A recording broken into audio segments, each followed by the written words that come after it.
Ever catch yourself staring at the night sky and just wondering about, well, everything? I think we've all been there. Right. It's like this universal urge to understand where we fit in the grand scheme of things. And back in 1868, Allan Kardec was wrestling with those same big questions, but with a Spiritist twist. And he really dove deep, didn't he? I mean, the Genesis, according to Spiritism, tackles some pretty heady stuff. It's true. Trying to reconcile science and religion, that's no small feat. So in this deep dive, we're going to unpack some of the most intriguing arguments from the book. It's his last work, too, published right before his death. It's almost like he was trying to bring together all his ideas, his life's work, into this one grand synthesis. That's a great point. And he doesn't waste any time getting to the good stuff either. He comes right out and calls Spiritism this third revelation. It's a bold statement, for sure. It is. It's like saying, okay, you've got Moses, you've got Jesus, now get ready for Kardec. And that word choice, revelation, is so deliberate. He's not just presenting another philosophy or interpretation. It's this direct line to divine truth. I mean, how do you even begin to process that? Right, like where do you even go from there? So if Spiritism is this grand revelation, what's it actually saying? Well, buckle up, because even concepts like good and evil get a serious makeover. Yeah, Kardec flips the script on that one. He ties good to intellect, to reason, while bad is all about our instincts, our primal urges. So it's less about some epic cosmic battle between good and evil, and more about humanity evolving along this spectrum. Exactly. And the more we learn, the more we understand about the universe, the more we tap into that divine spark within ourselves. At least that's how Kardec sees it. Okay, so let's unpack that a bit, because it is a different take than what many traditional religions teach. So it's not that we're born sinners, but we're all just works in progress, trying to balance our primal instincts with our higher selves, our intellect. Right. It's this constant striving for balance, for greater understanding. And for Kardec, that understanding, particularly of the natural world, was key. He saw scientific progress as inherently linked to understanding the divine. Which is interesting because for all his talk of revelation and spirituality, he wasn't afraid to call out organized religion for, well, kind of missing the mark. Yeah, he straight up says that most religions have surrendered to the will of power. Pretty strong words. They are. So what do you think he meant by that, especially given the time period, the mid-1800s? Well, this is a time of massive upheaval, right? Darwin's theories are shaking things up. The Industrial Revolution is changing the very fabric of society. There's this tension between old ways of thinking and new discoveries. So maybe Kardec was seeing this clash firsthand and felt like true spirituality had gotten lost somewhere along the way. Exactly. And this tension between old and new, between dogma and discovery, it plays out in how he tries to reconcile scientific findings with religious texts, like the Bible. Like how he tackles the whole story of Noah's Ark and the Great Flood, right? Geology kind of throws a wrench in that whole narrative. It does. And speaking of geology, he actually dedicates a whole chapter to debunking this idea, which was popular in some circles at the time, that the Earth itself has a soul. Wait, seriously? People thought the Earth had a soul? Oh, yeah, it was this whole thing. But Kardec, ever the pragmatist, pointed to scientific evidence to argue against it. He really did seem to have this knack for bringing together these seemingly disparate worlds, the spiritual and the scientific. Absolutely. And nowhere is that more apparent than in his views on miracles. Oh, and here I was thinking a guy who talks to spirits would be all about miracles. You'd think, right. But Kardec actually dismisses the whole concept entirely. Why would he do that? Miracles are like a cornerstone of so many religions. Exactly. But for Kardec, true miracles weren't about defying the laws of nature. They were about understanding them.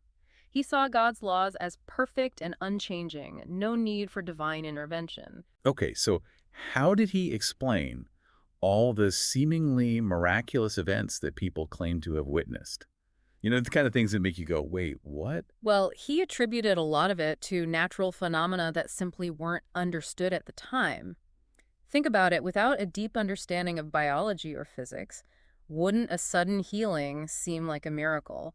That's true. And even today, we're still making new discoveries all the time. So something that might seem miraculous now could have a perfectly rational explanation once we have all the pieces of the puzzle. Exactly. And that's kind of the beauty of it, isn't it? This constant pursuit of knowledge, of understanding. It's like Kardec is saying, hey, the real miracle is the universe itself, and we get to explore it. Which, by the way, he does in a fascinating detail in Chapter 6, where he lays out his view of the cosmos. But we're going to take a quick break. Don't go anywhere. We'll be right back. And you know what's really wild? Some of what he was saying back then, stuff that probably seemed out there at the time, it's pretty common knowledge now. Like what? Give me an example. Well, like the whole idea of these vast empty spaces between stars. Oh, right. Like what we call cosmic voids now. Exactly. We tend to picture space as this like crowded thing, stars and planets everywhere. Yeah, all bunched together. Right. But the reality is it's mostly, well, empty. Makes sense. And he didn't stop there. He talks about tons of planets beyond our solar system, like the Milky Way, just one of many galaxies. Okay, that tracks. We know that now. But then he goes on to suggest that most, if not all, planets are inhabited. Hold up. Inhabited, as in Yeah. like alien life. That's a Yeah. pretty big leap, even for Kardec. I know, right? Especially for his time, it's like, wow, where did that come from? Was he just way ahead of the curve, or is this something more, like a spiritual insight thing? It's a good question, isn't it? It really makes you think, how did his beliefs influence his understanding of the cosmos? Right. It's like he saw the spiritual and the physical as interwoven, part of the same fabric. And speaking of grand cosmic tapestries, remember how we were talking about miracles? Get ready for another curveball. What's he got up his sleeve this time? This time he's tackling the origins of life itself. Ooh, okay, so we're getting into the origin story. Origin story for, well, everything. Mm. And here's the thing. He totally buys into this idea of spontaneous generation. Oh, wow, like the whole poof life appears thing. Yep. We know now that's not how it works, but back then it was a pretty popular scientific theory. I guess I can see how that would make sense, given what they knew back then. Right. Imagine you're Kardec, no microscopes, no in-depth understanding of biology, and you see maggots just kind of appearing on rotting meat. Yeah, it does make you wonder, where did they come from? Exactly. So how does Kardec connect this idea of spontaneous generation to, like, the spiritual realm? How does that work? Well, he basically uses it to draw this parallel between how physical life emerged and the origin of spirits. So just as these simple life forms, he thought, could just pop into being from non-living matter, spirits also emerged from this kind of rudimentary state, evolving over time. Okay, so it's like a spiritual version of evolution happening alongside biological evolution. Yeah, you could say that. And of course, he doesn't shy away from one of the biggest clashes between science and religion. What's that? The whole 6 days of creation thing, the Genesis story. Oh, right. Big topic. How does he even begin to reconcile that with everything else he's saying? Well, chapter 12, he just dives right in, tries to make it all fit together, Genesis and science. That's quite the challenge.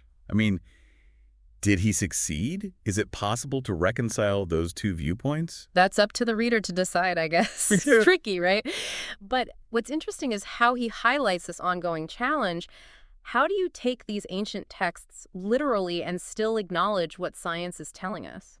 It's a conversation still going on today. It is. It's fundamental. How do we understand our place in the universe? You've got these ancient stories that give us meaning and purpose, and then you've got science pushing boundaries, challenging what we thought we knew. And Kardec is right there in the middle, trying to make sense of it all. He really is. It's almost like he's saying, hey, maybe there's a way to embrace both. Maybe he's onto something. Speaking of embracing new ideas, he does introduce some pretty out-there concepts of his own. Remember those fluids we mentioned earlier? Oh, yeah, that's where things get really interesting. Give us a refresher. What were those all about? So basically, he's proposing this third element, not matter, not energy, but fluids. And get this, they're supposed to act as this bridge between the spiritual and material worlds. It's like a cosmic Wi-Fi signal, connecting us to the spirit realm. Exactly. He thought these fluids could influence things in the physical world, our thoughts, our feelings, even healings. It's fascinating. It's like he was trying to find these concrete, almost scientific explanations for things that most people considered supernatural. Right. It's like he wanted to create this system, this framework where everything had its place. It's not magic. It's just science we don't fully understand yet. And speaking of understanding, or maybe the limits of it, Kardec wasn't afraid to make some pretty bold predictions about the future. Oh, yeah, he had some thoughts about where humanity was heading. What were they? Well, we'll have to save that for after the break. Don't go anywhere. All right, so back to Kardec's predictions. What did he think the future held? Flying cars? Robot maids? Not quite. Remember, he saw Spiritism as this third revelation. Building on those earlier teachings, Moses, Jesus. Right. Humanity leveling up, spiritually speaking. Yeah, exactly. And he thought this new revelation, it would usher in this whole new era, a more ethical, more enlightened kind of society. Interesting. So it's less about technology and more about, like, a collective shift in consciousness. Precisely. See, he believed that as science chipped away at those old beliefs, humanity would naturally gravitate towards a more spiritual perspective, one based on reason, on compassion, this deeper understanding of how we're all connected. So not a sudden revolution, but a gradual awakening, driven by knowledge, by understanding. It's a pretty optimistic view, especially given all the turmoil going on back then. It is. And you know what's fascinating is how some of what he was saying, even though it was the 1800s, it resonates with a lot of what people are talking about today, like this intersection of science and spirituality. Totally. I mean, we're still asking those big questions, right? Yeah. Our place in the universe, what consciousness even is, the possibility of life on other planets. Exactly. And we might not agree with every single thing Kardec said, but his efforts to bridge those two worlds, the seen and the unseen, the scientific and the spiritual, it's still incredibly relevant. It's a good reminder that we don't have to choose, you know? It doesn't have to be one or the other. We can embrace both, our curiosity and our intuition. Right. Explore the universe with our minds and our hearts. I like that. Explore with our minds and our hearts. Yeah. Well said. And on that note, I think we've reached the end of our deep dive into Allan Kardec's The Genesis According to Spiritism. It's been quite a journey, exploring this fascinating mix of science and spirituality, his bold predictions about the future, his unwavering belief in our capacity for understanding. It really has. So, to our listeners, we'll leave you with this thought.